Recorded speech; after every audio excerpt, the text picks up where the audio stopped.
কিন্তু এই বিআরটি নির্ধারিত ভাড়ার বাইরে 1 টাকাও নিতে পারবে না। কেউ 10 টাকা বাড়িয়ে 800 টাকা করে, তা তো কিন্তু সে অন্যায় করবে। আমরা দেখেছি একটা বাস নষ্ট হয়ে যায়, তখন একটা দীর্ঘ এই বাসগুলো আমরা কোনো অবস্থাতে রেকর্ড সরাসরি করতে পারি না।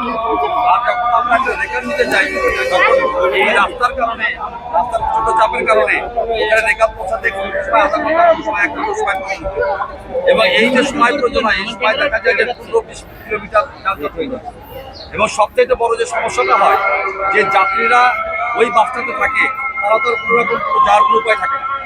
এই যে চরম একটা দুর্ভাগ্যের তৈরি হয়, এটি আমরা সবসময় জানি এবং আমরা এটা নিয়ে অনেকগুলো আমরা সভা করেছি।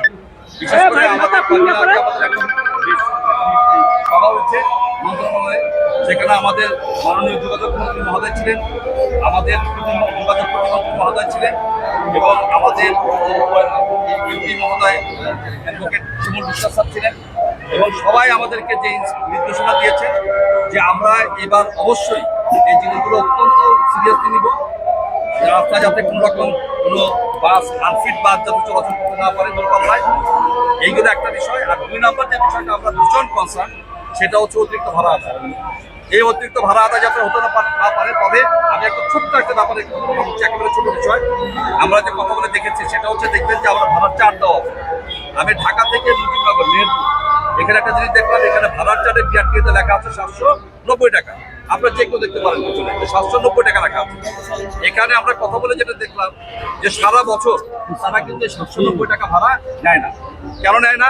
দেখা গেল যে যাত্রী হয় নাই। তো যাত্রী না হওয়ার কারণে সে যাত্রী মানে যা পায় ওটার জন্য দেখা গেল যে সে 700 টাকা চলে গিয়েছে, ইভেন কি 600 টাকা চলে গিয়েছে। তো এটা হয়, এটা কিন্তু মার্কেট ইকোনমিটা দেখবেন যে চাহিদা এবং যোগান একটা বিষয় আছে, যেটা মার্কেট ইকোনমি করে থাকে।